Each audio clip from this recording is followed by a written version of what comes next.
Welcome, everybody, to It Tastes Different Game Reviews. What's on the review today? MADiSON.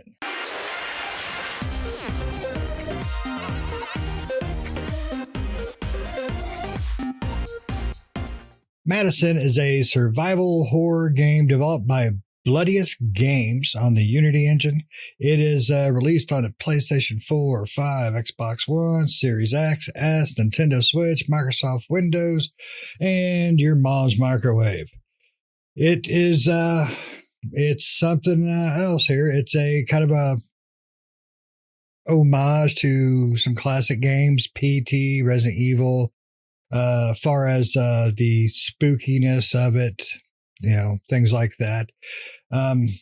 Let's start with Nick, because I think Nick is the biggest horror fan. And let's get his take on it. Nick, what do you think about this horror game? I do like horror. This game is spooky. It does have its moments where it can be spooky.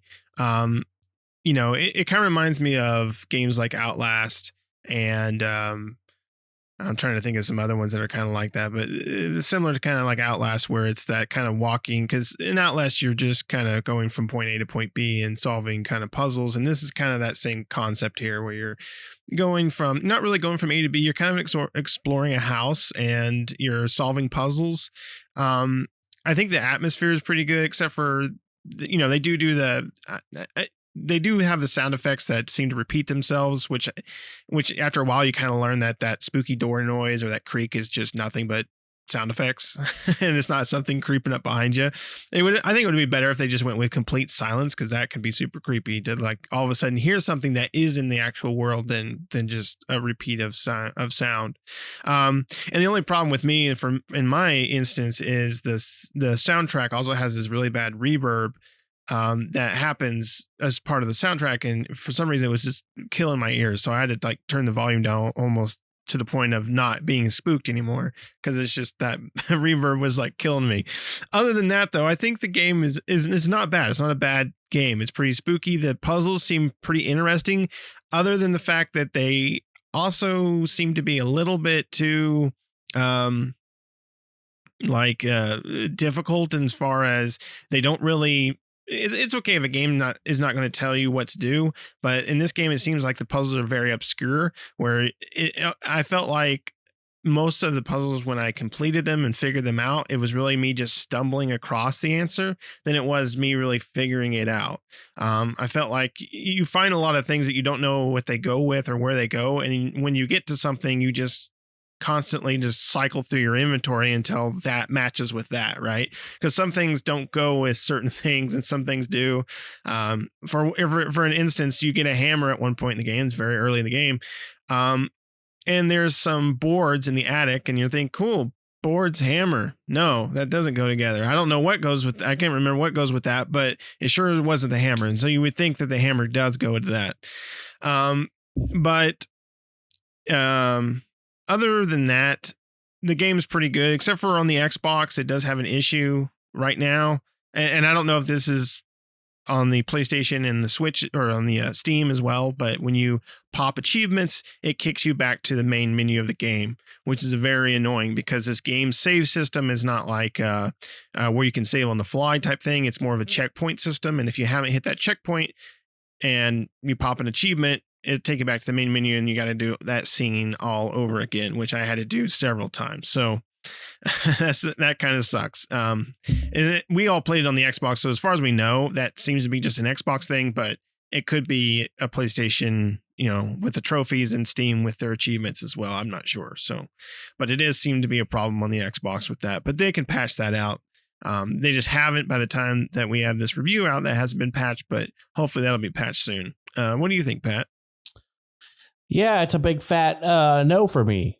These aren't my type of games. I'm not a big horror game fan, and it took me way too long to realize what Nick had pointed out, was that the sound effects of the creaking doors, the opening and closing doors, and the creaking floors is just part of the audio roll. Because there was plenty of times in the beginning of the game where I'm like, I just walked in this room and I just heard another door shut, and I would go out and look and be like, something's stalking me, and then I was I'd be like, oh, floor's creaking. What's behind me? And I'm thinking the whole time. And then one time it just dawned on me. I was standing still checking my phone or something stupid. And I heard the door sound effect. And I'm like, what?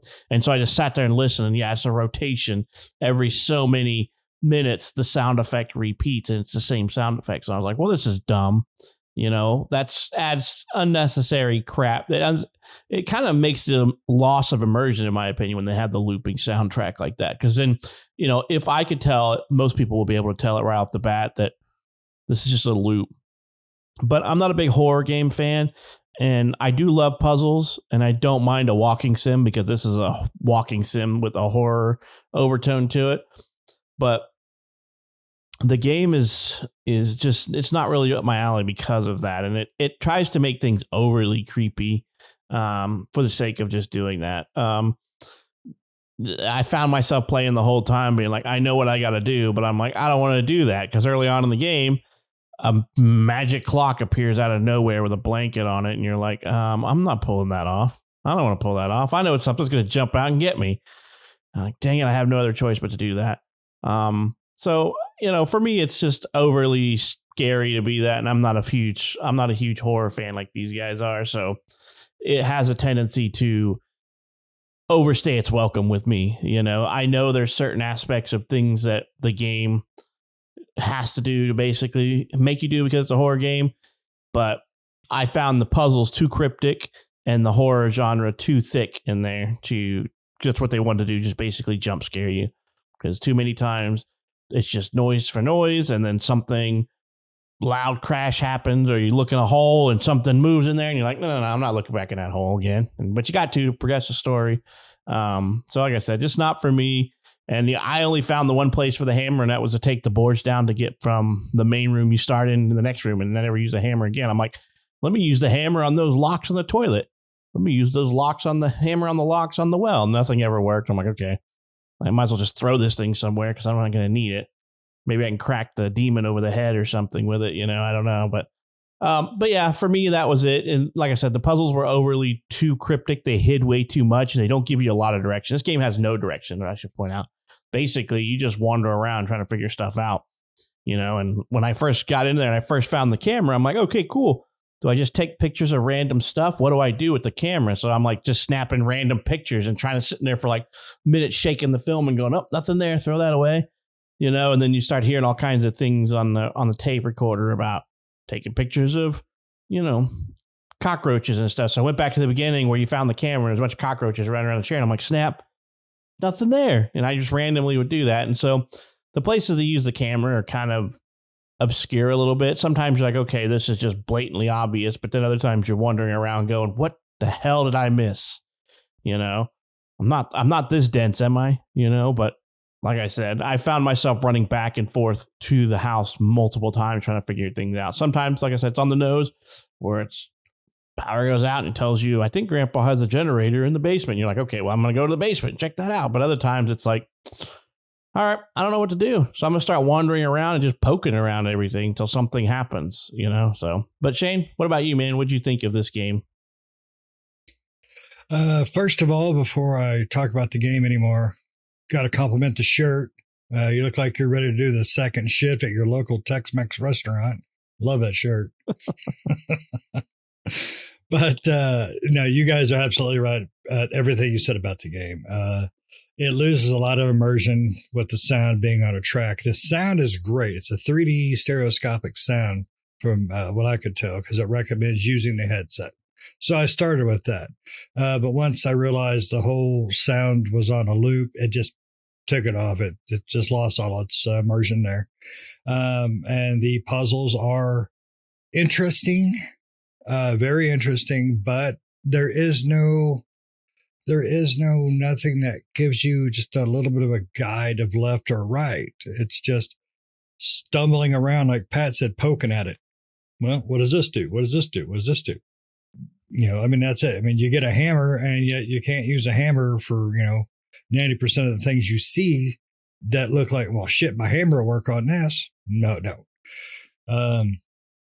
So it's a hell of a try. I don't know who this team is, Bloodiest Games. I don't know what they've made previous. I haven't looked it up. But I can tell you this, it's a hell of a try because they had some good ideals in here. It's just implementation was really off. So I do look forward to what they try to pull out next.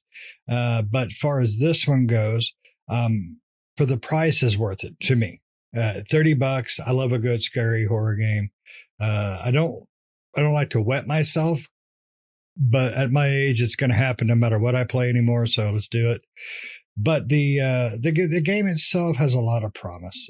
And the biggest issue with the game is definitely the bug with the achievements. For some reason, mine didn't register when I played.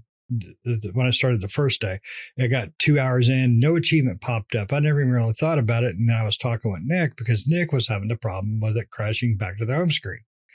And then the next time I loaded it up, all the achievements started slowly popping in. So every time I would load up the game, a new achievement from my previous play would pop up, boom, crash to the home screen. I mean, it did it 10 times at least, and it kept putting me back in the exact same frickin' spot. So that is game breaking, no. But it's just on the cusp of game breaking to me, because that's just BS when I have to see that same beginning screen 10, 12 times due to a glitch like that. I mean, it's annoying. Graphics are fine. Sound is fantastic. It's implementation was the biggest weakness in this game. They took some ideals from other games and they combined them into this. Fatal Frame, they had the camera systems, Resident Evil with the puzzles, and all sorts of wonky stuff. But overall, $30, I felt it was worth it. They got to patch that glitch, and hopefully it is only the Xbox version.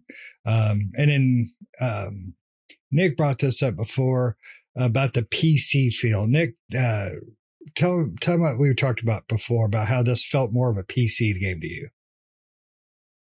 The way that this game controls on the Xbox is, and I would assume on the PS5 or whatever, it's probably similar.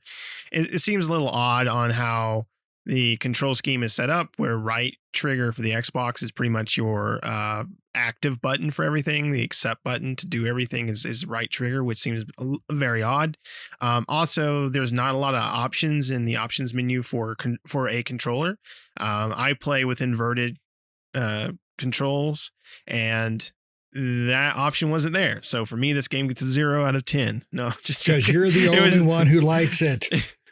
It was very difficult for quite a while to maneuver around, because I changed the up and down for down is up and up is down.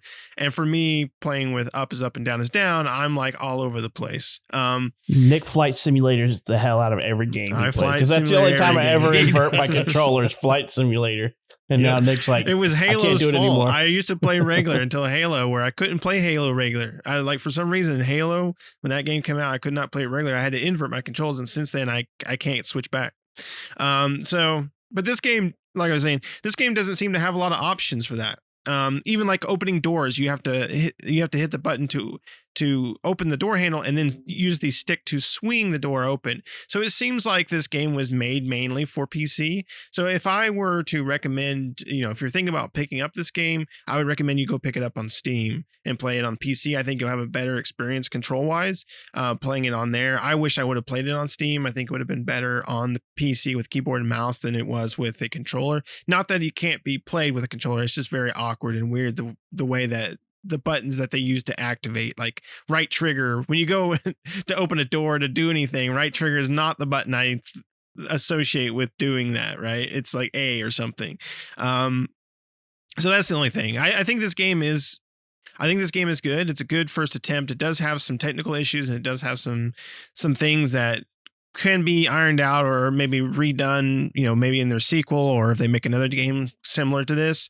But I think it's a good first attempt. And I think it's definitely, if you like this type of genre and you like these types of games, I think this is definitely worth checking out. And for $30, I think it's a pretty good deal. So I would definitely recommend it if you've been looking at and you're interested in these types of games. I'd say this one's a pretty good one to check out. So even besides the technical issues.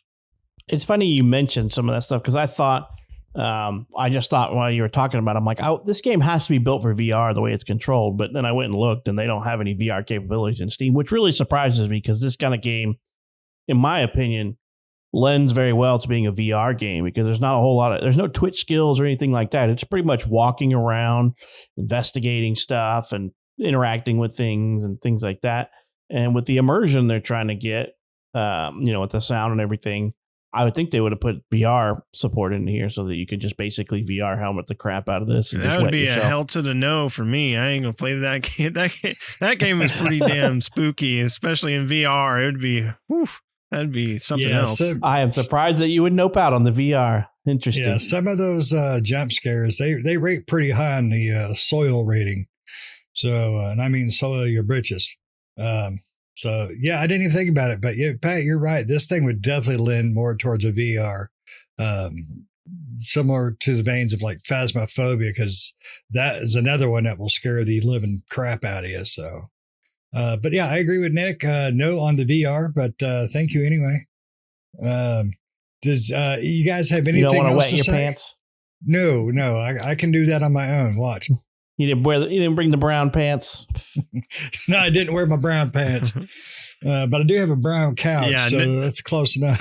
No for me on the VR, but I would love to see someone play the game in VR. That would be pretty funny. That's it. But we're gonna get it on VR, and we're gonna have Nick play it. We'll record him. Oh no, that's right. I'll do it for the recording. Nick's girlfriend is the one that needs to play it in VR because we got her to play that Resident Evil Kitchen in VR. Funniest thing ever seen. I had never actually seen a VR helmet come off at 80 mile an hour and straight up. It was hilarious. All right. You guys have anything else you want to say about this game before Pat gets to his shift over at the local Tex-Mex? All right. Well, guys, thanks for listening. Make sure you like, share, subscribe, and give us your feedback on what you think about the game. If you haven't played it yet, any questions about the game, the genre that this game falls into as well. Most of us here, excluding Pat, are a big horror game fan. So let us know what you think and what your favorite horror games are. And don't forget to hit the notification so you can keep up to date with us and we can give you all the good gaming stuff. And until next time, see ya.